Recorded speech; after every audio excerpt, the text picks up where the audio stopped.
Why don't we go ahead and get started? I see everybody's dialing in, which is great. We're going to need to get started so we can cover everything in this hour. As mentioned, we want to talk today about OT vulnerability management, or as you see from the title slide, how to create a proactive and automated endpoint risk management program. So we're going to talk a little bit through a number of topics. First, I'd like to introduce both myself and the company that I work for. It's important to have context, who we are, where we're coming from, and what our perspective is, and how we built that perspective. I'd like to walk a little bit through how we see emerging threats and events and incidents, not to sow fear and doubt or to go over very common ground, but rather to sort of frame the context of what it is we're up against and why a very particular perspective is required to be successful. And then we're going to talk a little bit about risk versus vulnerability management. This is titled OT vulnerability management. It's a bit of a tease. Vulnerability management is a very important component, but in OT, it takes on a slightly different animal than you typically see. And so I want to talk about the benefits of a holistic risk program and how that impacts direct vulnerability management, but we'll get into that.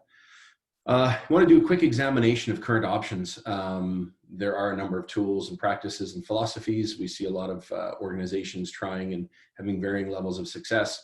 Want to examine a few of those, see what we think is working or not, and then pivot to what we think is a more effective, and not just think. We've got some empirical evidence here, some real-world case studies that we'll sprinkle throughout today's presentation, but what we call an alternative approach.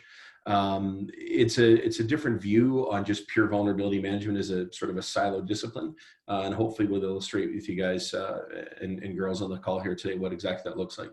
But then we'll pivot to some of those results, what exactly we've discovered, how we're seeing it. We've got some, like I said, real world examples of people doing exactly what we're proposing, and what the resulting, both the insight is to them, the granularity of control, the visibility that they have, but even more importantly, the money they're saving. And then, of course, we'll conclude with a wrap up and open to questions. We do have some people that took the time to send some questions in ahead of time. We'll try to get to all of those. We do appreciate the input. Obviously, this is a very important topic. So as I get into the actual demo here, as I mentioned, the first step is to introduce ourselves. Who is Verve Industrial? Many of you have heard of us or are beginning to speak with us. Many of you are just learning and doing research and joining us for the first time. Verve is a 25-year-old or more than 25-year-old now OT systems integrator company. We have for over that time experience in all OEMs and ICS type systems, and we've had over a decade of that time in the deployment and the creation of our ICS endpoint management platform. We have been deploying this safely in OT environments for over 10 years, almost 12 years now, actually. And it is very proven safe in OT. It's been built by ICS engineers for ICS engineers. And the thing to remember is that we're advocating a program or a platform, not necessarily a single individual tool. As you'll see throughout today, vulnerability management is a part of risk management, which is multiple disciplines and multiple angles, which is the most beneficial approach to this in OT, as you'll quickly see. Who am I? My name is Rick Kahn. Some of you know me, some of you don't. I've been in OT security for pretty much my whole career, about 20 years now. I did used to work for another vendor agnostic organization called Matricon, where we're able to look at the entire organization's program from every vendor label and every depth of the network. Then got to work for a very large organization with some very interesting research and products. I'm now back at a vendor neutral company. So the benefit for our clients is that when you work with Verve, we don't have any restrictions on which systems we look at or work on you with. We want to help you build the whole program. So what is it that we're seeing? What are the threats? Again, I don't want to get into FUD, but it's important to point out that there's three different categories typically that most threats or incidents are based upon. The first, the bottom one there, is the real, spy novel type of cloak and dagger, targeted nation state sort of stuff. Very real, very difficult at times to maybe prevent, and not necessarily something you ever want to try and justify, OT spending or programs on. But it is usually about 1/3 of what we see for reported incidents. The second in the middle, an example that hit Georgia Pacific, is more of a non-advanced insider. So this could be, a motivated or disgruntled employee. There've been numerous examples of how this type of vector, or that somebody who has keys to the kingdom on the inside can maybe do some damage. And again, these are difficult to manage, but they're about 1/3 of the risk as well. The top one there, collateral damage. This is the one that scares me the most, because you're not necessarily a target. There are huge potential ramifications, and the nature of these attacks are prolific. The malwares, the worms, the virus, and they spread quite quickly, and usually are built to do damage, or even to create ransomware and try and extract money. Each is 1/3 of the usual typical concern, but in all cases, there's a significant potential impact to it. And so when we look at some of the outputs in recent years from different impacts, mostly from ransomware, there's a huge cost. And if you dig into this a little bit, this is especially pertinent to OT, you dig in a little bit to the data here, 900 million for Merck. But there was also lost sales, like not just info and asset replacement, which is a good 1/3 of that. There's the opportunity cost. There's the loss of operations. There's a loss of product. There's a loss of productivity. And then the opportunity costs around the other projects and things you could potentially be going for. And so, having a virus isn't just about getting systems built and back up and online. It's about all the other damage that goes with it. Not to mention, public perception and brand recognition. But the challenge, though, is that if we were to simply focus on vulnerabilities, we'd be missing the bigger picture, right?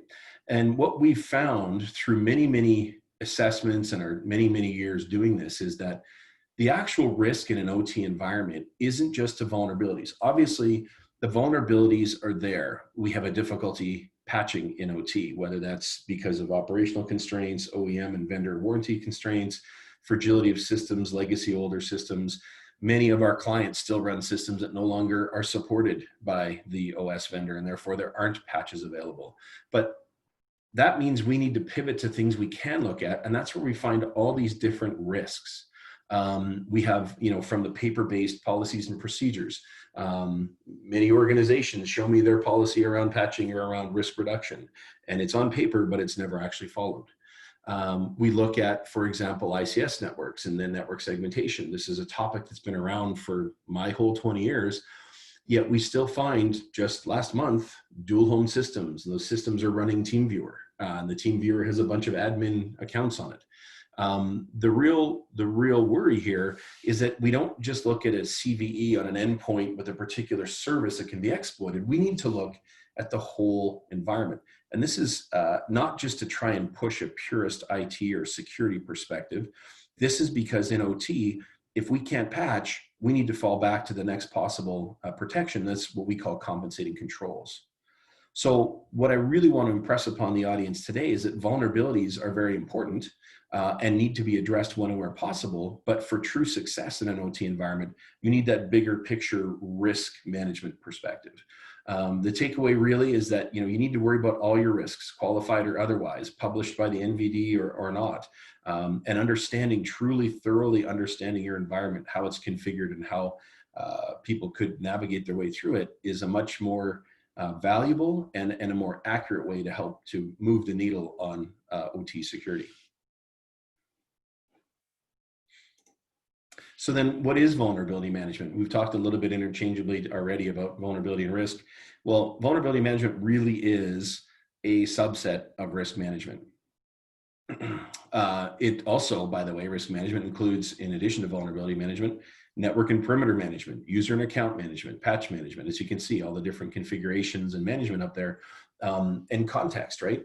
And unfortunately, or fortunately, in IT, because it's a fairly well-established environment, large organizations on the IT side usually silo these different functions. If you wanted to talk to somebody about a vulnerability on a Cisco, you'd go talk to the networking team. If you wanted to look at some intrusion detection, you'd go talk to the security team. If you want to talk about endpoint patching and vulnerabilities, you talk to the vulnerability team. However, in OT, we have less resources to be able to execute and manage these tools. And so we need to have a broader view of our responsibility when it comes to risk reduction than just simple vulnerability management. And so when we start to expand our view to all those findings I had on the original page, we quickly realize that vulnerability management is a component, but it's just really a subset of what it is that we need to do as protectors of the faith in the OT side. So then what do we think success would look like?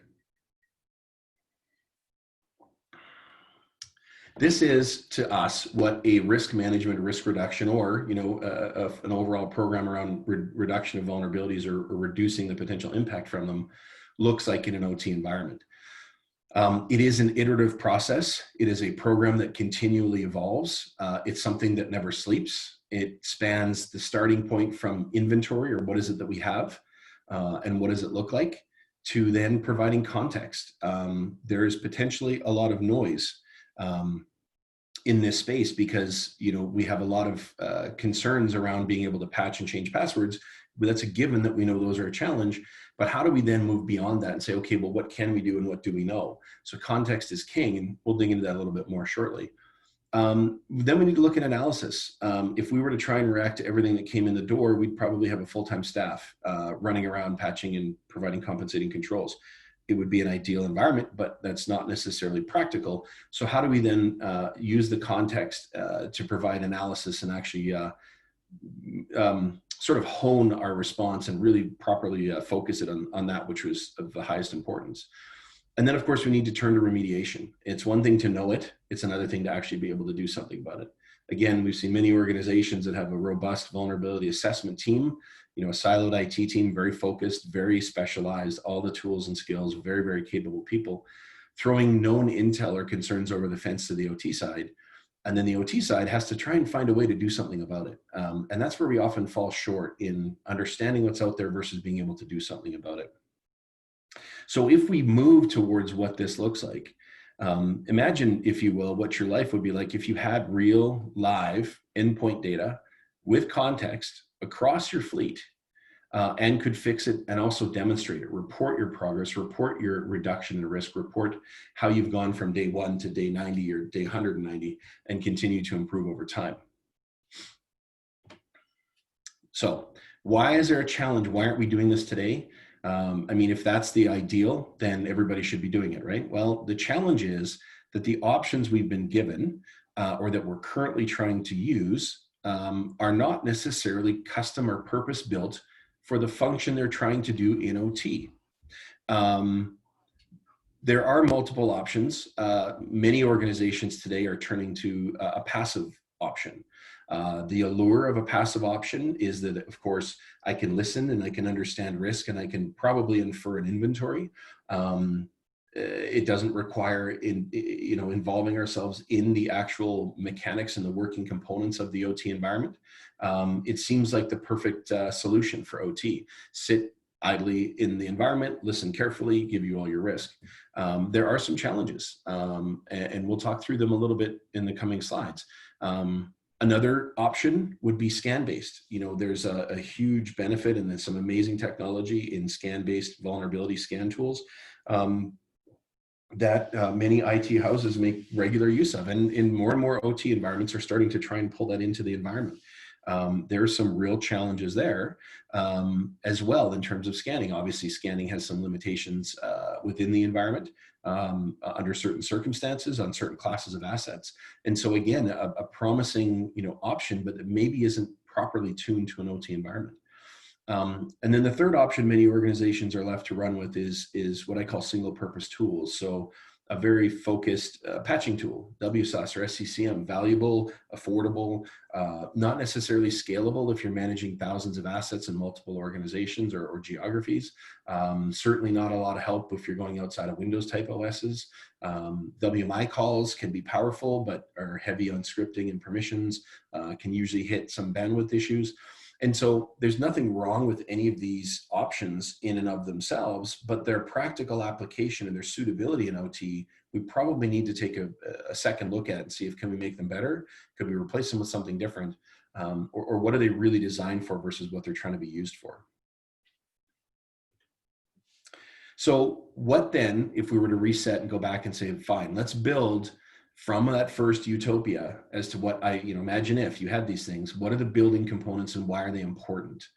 So the first thing I talked about was real-time or the ability to have real-time visibility or accurate visibility. And I would be careful about the term real-time when I'm talking to operating environments and operating companies, because real-time, to a purist is, sub-second sampling on pressure and sensor. I'm talking real-time in a relative measure, i.e. OT security. Patching often doesn't happen. Passwords may never change. So anything that's more frequent than an annual paper-based inventory is significantly, light years of improvement. But what I really want to hammer home is it's not just about the convenience of having something relatively new or accurate. There's an actual real need for it. So as you see on the graph on the right here, we've actually shown some of our clients that we've worked with either before and after in terms of traditional, security responses to emerging risks and vulnerabilities. And so as you see over time, the red line in risk is the number of known or published vulnerabilities and how they pertain to a particular client's environment. But the remediation and the ability to actually apply patches during turnaround or outage or once the vendor approves quickly starts to gap, and that gap continues to grow over time. And so the plea here and the idea is to drive towards a more accurate or fresh update of data. So traditional vulnerability assessments or scan-based tools are periodic. You start them, you pull out the results, you share them, you maybe act on them, but then they start to age. And until you do that activity again, your data continues to get older and older and therefore less accurate. If, however, you had a real-time, regularly updating view, you'd have a completely different ability to try and stay lockstep with the risk reduction. So imagine if you were able to look at a single report and know that you're looking at your current status on any given day, week, month, or year, and the periodic nature of external vulnerability assessment or scan-based tools, while valuable and could add points in time context, were not what you're relying on anymore. You now actually have real-time data. What do I look like today? What is my risk this morning as of this particular date and time? The second thing we need to absolutely apply is context, okay? If you recall, my plea was that vulnerability management is about vulnerabilities and patching primarily, and that risk management is a higher level context means we need to also provide other risk reduction. And this is especially true in OT. OT absolutely requires compensating controls in the absence of patches. So therefore, to be able to go beyond simply, hey, there's a vulnerability and here's a patch for it, but I can't do it, what else do I need to know? And this is where context is huge. Some of the biggest risks aren't missing patches, but actual dormant accounts or services or software that we've forgotten about or don't remember or that were inadvertently installed that can be used to exploit once something gains traction within your environment. For example, how many of your devices are remote gateways serving, especially today, in today's work from home context? How many people are making use of existing remote gateway desktops or multiple that have been added to be able to facilitate this sudden surge in more remote work? And how are those devices configured? Which subnet are they connected to? How are we controlling access to those points? There may or may not be, vulnerabilities on those devices per se, but there certainly are potential risks with the number and volume of people using them and how they're coming to and from that environment. So what I really want to try and impress upon you with this particular perspective is that if we could take a real-time view of our risk and our endpoints, or a real-time view of our assets and how they're currently configured and currently behaving, and then add context to it, we're starting to really hone in on what the actual need in an OT environment is. The third thing that is a key to achieving that success would be remediation, but I'm calling it integrated remediation. We have a client that has 55 different security tools, 7 of which are different patching tools. I'm not sure I could count or identify 7 different patching tools, but they have 7 of them. The ability for that organization to effectively leverage any of that technology into those environments and span between the tool sets to be able to give a true assessment of risk or progress or risk reduction it's dismal. The likelihood that they are able to actually put their finger on the pulse of what their risk is significantly hindered by exactly the nature of this environment of buying tools for different subsets of data, but not looking at the program. Many organizations like to use, widely promoted, even free tools like SCCM and WSS. Unfortunately, those are scan based. You scan and then you push and then you scan again. So there's a lot of time and maybe some inference. And again, the coverage of SCCM and WSS, if you have lots of Linux, Unix, or other types of systems, certainly doesn't help you understand your embedded equipment or any of your networking equipment. CMDB tools, ServiceNow is a fantastic platform. As an agent, it's not really tested in OT. Having all your eggs in one IT basket that somebody could inadvertently send a command to on the OT side is very, very dangerous. I've seen it firsthand with organizations using outsourced services and an incomplete or non-contextual database and accidentally rebooting a production firewall, causing hours of outage and tens of millions of dollars of lost product. So there are some real risks in these tools, and none of the above address embedded assets. So really what we need to do is we need to look towards streamlined multi-purpose tools that would drive greater efficiency and consistency across platforms, across technologies, across assets, across geographies. Any productive, capable solution would also absolutely have to address the significant talent gap in OT. Risk management really covers multiple disciplines and therefore multiple skills or people. OT doesn't always have this luxury for 2 main reasons. Number one is what you're seeing here on this diagram, the lack of available skills. If you look at this chart, this is actually from the CyberSeek database, and I've kind of highlighted in the top orange bracket the top 4 categories that are around management portion of risk management or vulnerability management. So secure provisioning, oversee and governing, protect and defend, as well as operating and maintain, which includes your patch management, configuration management, et cetera. 77% of the open jobs in CyberSeek database are around exactly that. And by converse, only 23% are the cool latest breaking threat intel, bad guy, cloak and dagger, red team, blue team. Both are of equal value, especially in terms of particular events. But the real heavy lifting, the day-to-day care and feeding, the keeping the buttons hatched down and protecting and minimizing our attack surface is in this top category. And so when we're in our OT, we have to have a way to help address the fact that we don't necessarily have enough staff. We need to maybe be able to stretch them and scale them accordingly to be able to succeed. The second is the ability to bridge across disciplines. This is if you were to actually get into a large IT house, network device management is a discipline in and of itself. You could make an entire career out of it.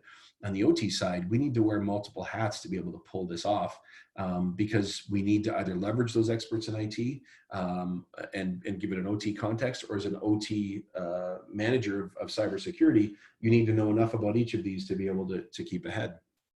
So the plea would be that if, as we start to address the human factor, we want to try and drive a solution that would accommodate a small focused team that can instantly show you your risk and how you're reducing and managing it. So that core set of skills scaled across multiple assets in some sort of automated way helps to address the resource gap.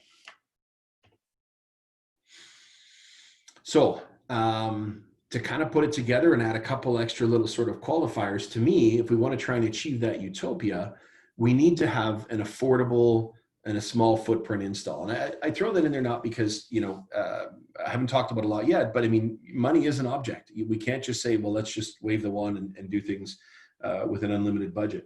You do need to have something that's reasonable within the budget. It has to have not a significant, a burden.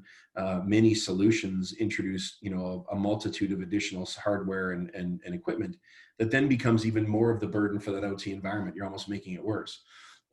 We need to be OT safe, and we need to make sure we include all assets. There are known risks and vulnerabilities on PLCs, relays, and controllers.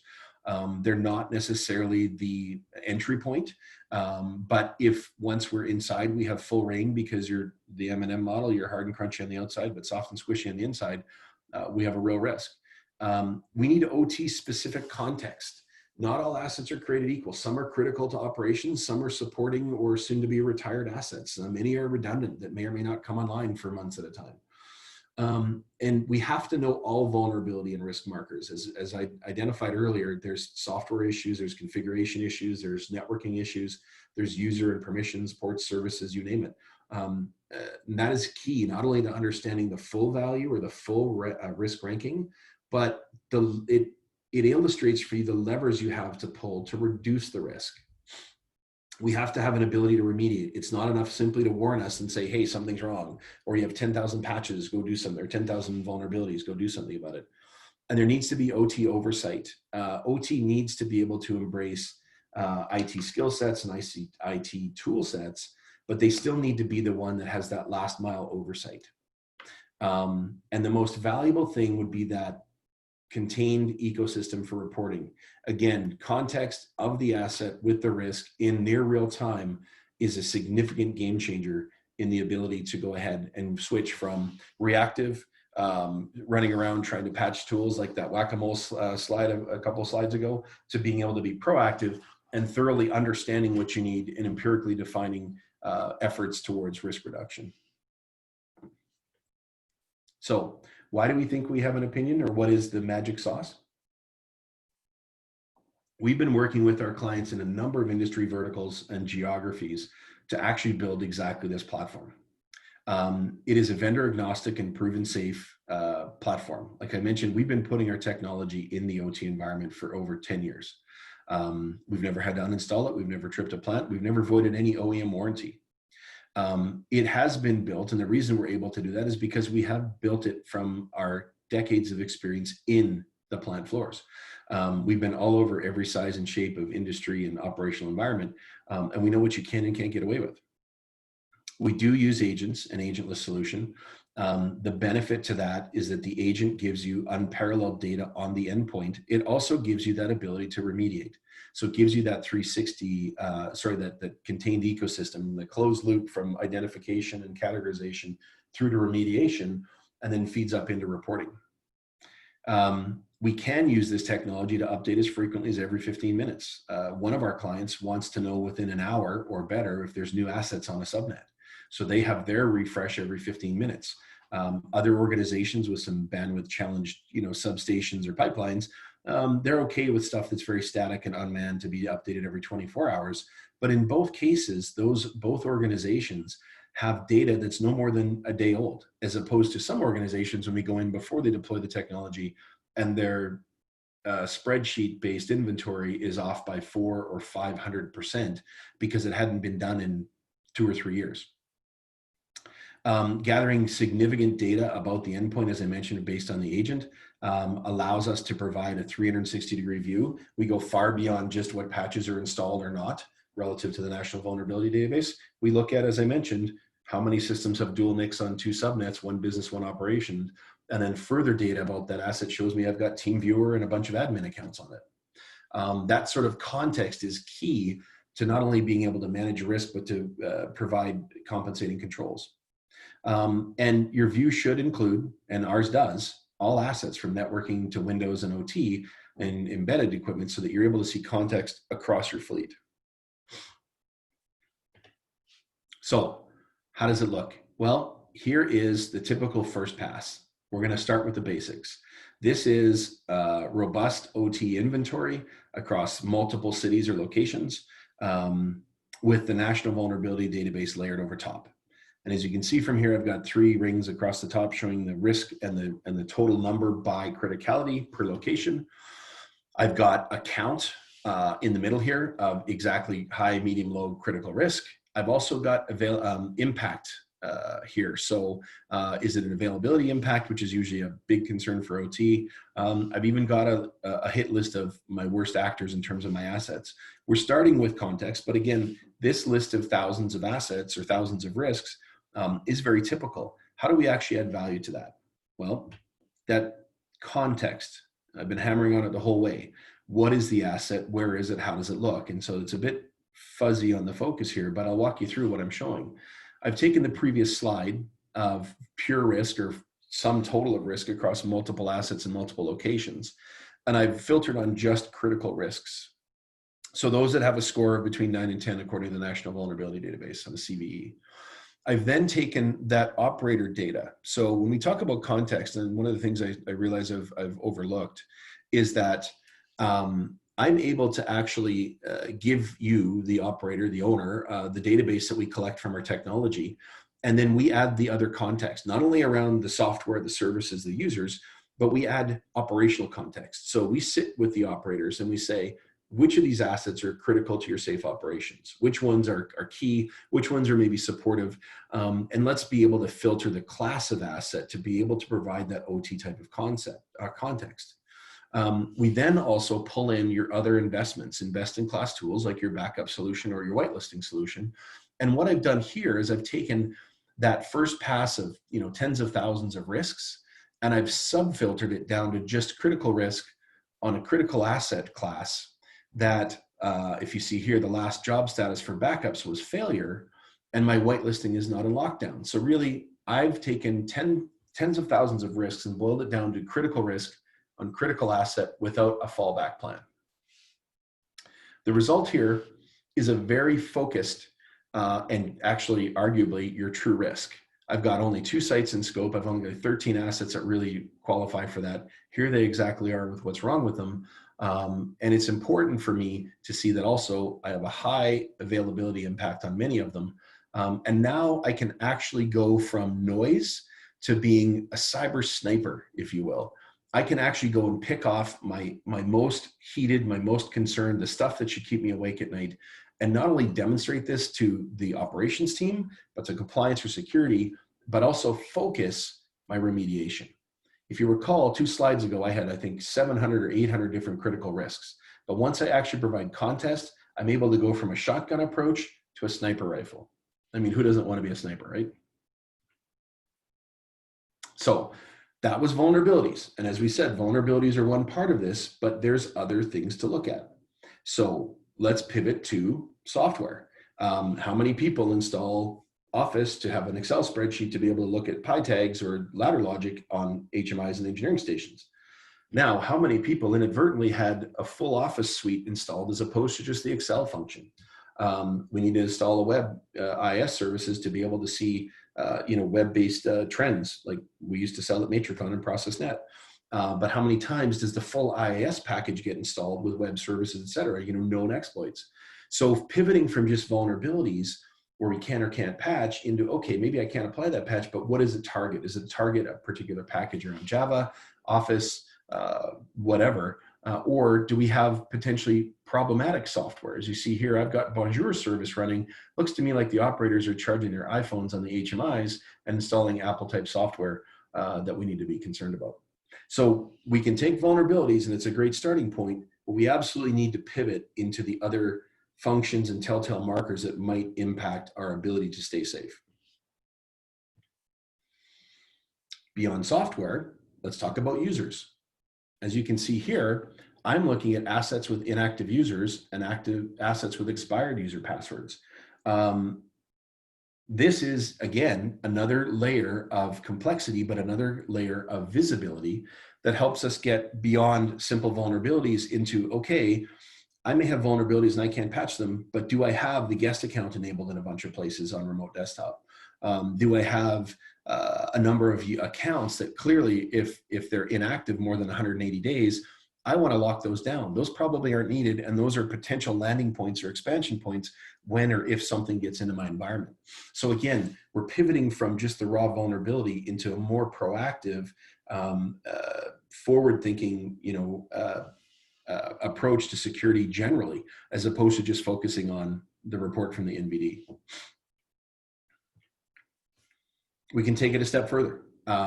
This is an example output that our clients have. Once you drop the agent on an OS, I can immediately measure that asset against 46 of the CSC 20's top recommended system hardening parameters. These are what we call least privilege. The idea here is that once you put an OS in place, you then go back and you lock it down as much as you can so that you don't have things like the guest account is able to start a remote desktop session. Certain changes in status and that usually result in escalation of privilege for hackers or viruses are disabled or renamed. And so again, we're just slowly turning the crank from we need to know vulnerabilities, but let's go beyond that, especially in OT, to understand what other compensating controls can we apply and how can we really reduce the attack surface. So once we have that whole view, we do need to still come back to having remediation package. Now, what we're showing here is a closed loop patching. We have tools and we have the ability to move through different phases of this process. But the nature of our tool and the agent-based approach is that I don't need to scan to understand what patches are missing. I have instant analysis of my current status. I can take, if I rely upon scan-based tools, I need to scan and then patch and then scan again. And often that process is interrupted by operations or challenges or hiccups in the way. And often we don't always go back to fix what was there. So by nature, those single purpose tools, in isolation of that reporting or that real-time visibility, would then not capture when you try to do something and maybe it fails or operations gets in the way or you can't simply deploy the patches. So when they can't be deployed though, we need to close ports and services. So the system hardening diagram I showed you just a minute ago is exactly where you probably want to start to focus your attention and your efforts. We want to remove unnecessary, unwanted, or risky software. We want to use the insight into the user and accounts to do user account management and removal. And remember, part of why we built our tool the way we did is that we're able to do these changes with the agent on these systems en masse if we wanted. So we can immediately enumerate all the assets in an environment and see how many have user accounts that have been logged into for more than 180 days. We can enumerate group policy settings. We can look at system health. We can even do enforcement. But what does that look like? We're trying to create complete granularity of control to reduce as much as possible your risk per asset, which far exceeds simple vulnerability and patch management. And this is where we really pivot to being proactive. But if you recall, there's two challenges. One is, of course, the last mile OT oversight. And the second is this lack of resources or scarce resources. So the other key component of our technology is that our agents and agentless in the field, as you can see, are able to deploy on the assets and bring me a real-time view. That real-time view comes up into a central reporting that I can then have a combination of SMEs or analysis and playbooks applied from a smaller, centralized, specialized team. That's why the data flows upwards from that, from our technology and the way we deploy it up into central databases and finally into reporting. And then those reporting and that capability allows us to make analysis, decide which order and frequency to do things in, and start to push actions down. However, the local plant personnel always have the ability to accept or deny those actions and do that last mile oversight. So I'll give you an example of how this works in reality. One of our clients has 6 coal-fired generation facilities in 4 different states. They were asked to remove a certain Russian antivirus. It was a Saturday afternoon. The CISO phoned and said, "Is this done yet?" They said, "No, not yet." They said, "We'll get it done." So we went to the database and we looked at 6 different sites on the software tab, just like I showed you a couple slides ago. And we identified all instances of that foreign built antivirus software. We then sent a command to all 147 instances of that software, the assets that had that software, to uninstall it. But we set a flag. So a small team at the top is doing the analysis. They sent a command down to all the different sites and said, remove this software. But they set a flag that said, make this an offer. And what that did was it meant that somebody at each of the sites had to walk to the individual consoles. Now, because we have site-specific context, we were able to send a list to each site saying, by the way, here's your list of assets, here's the room they're in, the unit they're a part of, the rack they're in, and the owner that's responsible for them. So each site had a very targeted, back to the sniper rifle, had a very targeted list of assets to go to. Once they got to the console, they went to the system tray, and they simply accepted the uninstall command, oversaw the removal of the software, and then moved on to the next asset. We were able, in this environment, to take 147 instances of this software and remove it with OT oversight, push it back up into the reporting console to prove our progress. Remember, we were able to do that in 90 minutes.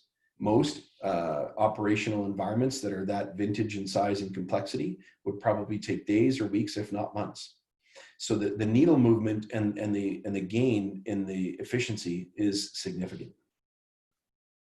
Now, I touched upon a little bit perspective. Now, whether you are trying to show a CISO that you're making progress, whether you are the compliance officer that's trying to understand where you're at, or whether you're simply a well-intentioned security person or OT person that wants to know, what should I be worried about? All of this data and all of this real-time loop back and the ability to remediate and the fact that we tie it all back into an ecosystem means that at any one time, not only do I have the data at my fingertips, but I'm able to show and score and demonstrate progress. So as you can see here, we still have critical vulnerabilities and patches, but we're showing that as an organization within our context, we've taken the raw risk and applied various context to it, like system criticality, presence or absence of compensating controls. Is the device a hypervisor host? Is it a domain controller? Is it a remote gateway, which then have higher prize value for hackers? And we're able to provide an aggregated or an OT specific context to say, here is my risk, my organization, my particular facility based on the very unique nature of my assets. And now we're dealing from a position of very granular and detailed contextual risk as opposed to hyperbole and conjecture. As I mentioned, we do this through our platform, the IT agents and agent lists, as well as those third-party data sources, National Vulnerability Database, operational context, third-party data sources or security tools you've bought into a centralized aggregation and normalization database, which then presents to reporting. We have the ability for multiple databases to report to a single reporting. So for example, right now we have one client that has a single reporting at headquarters. They have 15 databases across 3 geographies globally, and they have, they're onboarding 600 individual operational sites in 60 countries around the world. And that means that at any given time, this headquarters can see exactly what they need to on a per asset basis, asset type, geography, business unit, you name it. And then as they go and take actions, because we take actions on the endpoint, but we're tied into the endpoint, you keep this ecosystem intact and always up to date. So not only are we going from we think we know, or we have periodic assessment or scan-based tools, we think we might know our inventory, we now have real-time inventory, real-time risk, OT context, the ability to remediate, and also this ecosystem that brings it back to us and always shows the current status. So what are some of the benefits? We did, as I mentioned, 90-minute resolution of improper software as opposed to days, weeks, or months. This can also be extrapolated to another recent example where Bluekeep. Next time Bluekeep comes out with this type of scenario, I could immediately disable remote desktop as a service everywhere and then allow me the time to plan my response and communicate throughout the organization, and then do a staged rollout of patch deployment or compensating controls in line with critical operations and communication, as opposed to scrambling to try and find an inventory list and running around with CDs all over the countryside to try and do everything manually. The agent-based patching versus scan-based. reduces time to patch by 95%. We did a side-by-side with our agent-based patching relative to a scan-based patch. The scan-based patch took 20 minutes to scan, 42 minutes to patch, another 20 minutes to scan, and discovered that only 75% of the patch is deployed. We sit at our console, and we immediately see what's in scope. We don't have to scan. We deploy the patches with a verification in 7 minutes, and we're done. 7 minutes versus an hour and change, 100% coverage versus 75. You can see how quickly your savings and your accuracy start to add up.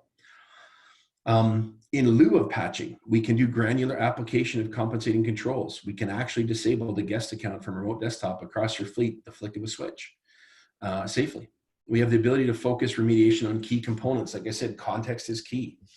And most importantly, this solution allows for small support or expert team to manage multiple assets. As I mentioned, the central team we're working with right now is about a dozen people, but they're supporting 6,000 assets and 600 sites all around the world, and it scales. Don't believe me? Ask one of our clients. So this is a before and after assessment, self-assessment that a client did relative to the NIST CSF. The gray bars are their scores across the various measures of the NIST CSF. And once they deployed our technology and then retuned their programs and policies to make use of the technology and the insight it provided, they reassessed. And the gold or the brown bars are the improvements they made. And as you can see, it's across the board. I include this red line simply to point out that their self-assessment didn't actually have a 0 as a score. 1 was the lowest score they could give. So yeah, a bit of a false floor in their starting point, but it doesn't change the fact that the significant improvement was in some cases infinite, and in most cases double or even triple what their original capabilities were. So in conclusion, before we turn to some questions and maybe open the dialogue here, cyber risk isn't slowing or going away. If you recall from that slide deck, we continue to fall behind in the OT space, given our current tool sets, our current approach, and our current mindset. And the consequences of an impact continue to grow, tens and hundreds of millions of dollars, typical sort of output, well, not typical, but certainly some of the bigger issues in the large organizations. But because we're not an IT environment that's homogenous and everything's the same, and we can, instantly script or flag things across the fleet, and if things fall off, we can reboot or rebuild quickly and easily. We have to have creativity and adaptability. Not all assets are created equal in the OT space. We run across a Windows NT or Windows XP box that has a critical safety or reporting or environmental sort of component that we just simply can't touch. And so we need to be creative. And overall risk management is the proper perspective in OT, not just vulnerability. OT safe deployment of technology can significantly assist in moving the needle. It's not trivial to say, look, we're going to come into the OT space and do something. We need to know that it's proven safe, that we understand how it works, and that we can carefully monitor and protect how we roll out into this space. Many of the organizations we work with want to do POCs and test bandwidth and test touch point, and some promising technologies that say I can give you all sorts of insight quickly fail if there's not a huge amount of bandwidth or local resources available on the network or on the asset. Automated think global and act local will create significant cost savings. That whole, let's roll it out, let's see what we have, and let's put the insight in the hands of a small set of people that now are empowered to manage and support hundreds and thousands of assets if need be.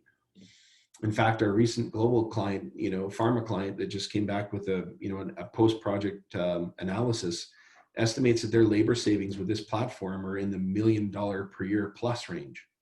That's not trivial. This is a significant step change if you can, roll this out, and it's very easy to do so. It's a very small footprint, but you need to get your head around the fact that we're not just going to look at vulnerabilities. We're not just going to sort of, do a least requirement entry into, establishing an inventory, and then go buy a siloed tool to do some patching, and then go buy a siloed tool to give me some vulnerability.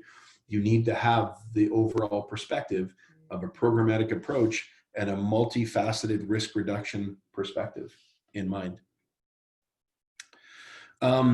I want to open it up to questions. I'm going to start with a few written ones that we got, again, ahead of time. I should be able to get to most of them. Some may have been answered. But I also wanted to draw your attention to the fact that my contact information is there, our website's there if you want to know more or to reach out to us.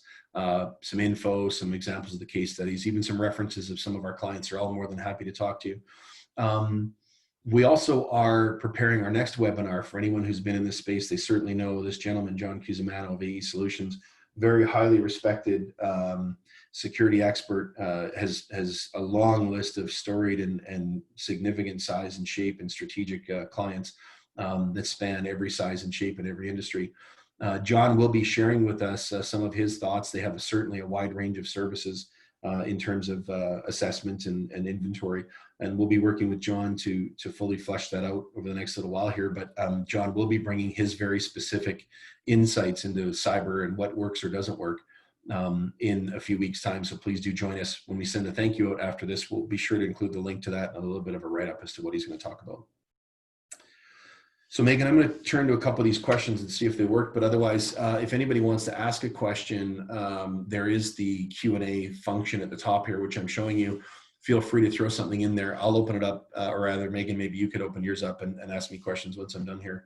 One of the first questions is active or passive scanning, question mark, static, whitelisting, dynamic, endpoint protection. I hope, Gert, that we've answered your question. We are an agent-based approach that takes the data and then we overlay the National Vulnerability Database. Therefore, we're not actually scanning per se. We can incorporate with whitelisting. We do have the ability within our platform not just to enumerate the endpoint, but to detect net flow, machine learning algorithms, syslog, and event logs. So all of those come together nicely in this same platform. So there's not just the remediation portion, but there's also the monitoring portion, which is a topic for another webinar in a day coming very soon here. The next question is, how does this compete against Claw by Cybernet IQ and Dragos? I apologize. I went and looked up Claw before this. I didn't see a lot about it other than it's a brand name. I believe it's a dynamic way of helping to understand risk and to prioritize or rank. Again, that would probably fall more into our OTSM, NetFlow, machine learning type of presentation. And as far as Dragos is concerned, Dragos is built for a different purpose. Dragos, as I understand, takes a lot of endpoint data and information, much of what we've showed here, and then they layer that into known behaviors and therefore build playbooks. So to be clear, most passive tools, threat intels, et cetera, are an and to this platform, not an or. So it's not that you would use just our platform and not have threat intelligence that Dragos provides, for example, or that you could just get away with threat intelligence because, you know, our platform does a lot of the management and the tuning. So I think that they would be an and so the question is, how do they compete? I think they're actually more collaborative than competitive. OTSM, next question is OTSM and virtual patching features in VSC. Yes, Rahul, thank you for that question. I think we've woven through here a lot around the ability for our technology to be able to do patching and the OTSM or the systems management. Rahul, I think maybe you should take that one offline because it's a pretty deep topic. I'd love to chat with you. Perhaps I'll reach out after this, or if you have more interest, let me know. Next question, potential Verve platform provides security to an IoT ecosystem. I'm not sure I understand the question. The question is Verve able to provide security to an IoT ecosystem? I believe the answer is yes, not fully understanding the context. But yes, Verve can come in, as I hope I've illustrated today, and help to manage an entire OT or IoT type of environment, from inventory through to patch and vulnerability management, configuration management, and even system health. Dan Sherman asks, what are the best data sources for OT vulns? I reached out to my very learned and well-respected colleague, Ron Brash. Ron, if you recall, used to work for Tofino and helped build the original firewall with Eric Byers and knows more about bricking PLCs than I want to know because it keeps me up at night. His suggestion was, of course, the ICS cert, the NVD, and most importantly, the OEM vendors. Quite often vendors take their concerns, they go straight to their client base and they all take care of each other. They don't necessarily go straight to publishing. So really the answer is there's not a definitive source for OT risk, but there are multiple touch points that would help you to build your overall view into what you need to be concerned with, both the ISC, the NVD, and the specific OEM vendors. Jonathan Gordon asks, can we use risk management to bridge the gap between teams and roles? Absolutely. I hope that we've illustrated today that it takes a village. We need, if you recall from the Think Global, Act Local slide, the idea that we as a team, as a community in an operating company would pull data up into, you know, a central sort of report, allow multiple disciplines, like you said, multiple disciplines, different teams, different roles, looking at that data and collectively deciding how best for us to proceed as a group, being of course mindful towards the OT fragility, but still allowing that last mile in the hands of OT is probably the best way to actually manage risk management. And that sort of collaboration certainly draws people together and fosters better cooperation and understanding, which just makes the process more efficient over time. Machiko Cell asks, is this module in the Verve managed apps? What are the prereqs? If you're asking, is vulnerability management part of Verve? Absolutely. There aren't necessarily prereqs. Not sure I understand that, but perhaps, Mr. Cell, we could have a discussion after. The base Verve platform comes with the agent list for inventory, patch management, configuration management, vulnerability management, and least privilege system hardening, all the static data type of profile stuff on an asset. The enhanced Verve introduces the concepts around syslog, NetFlow, machine learning, and OTSM. So we can grow into different phases.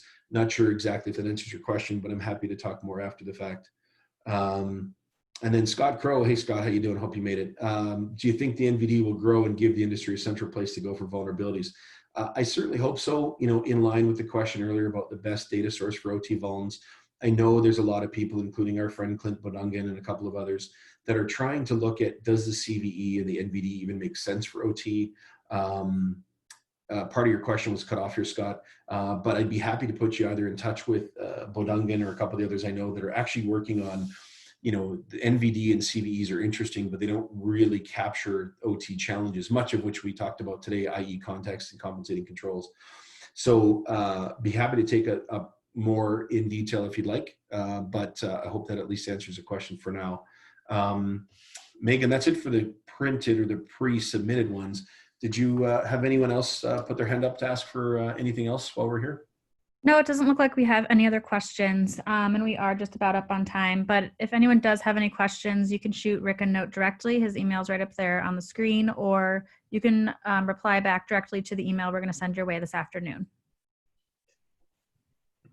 Excellent.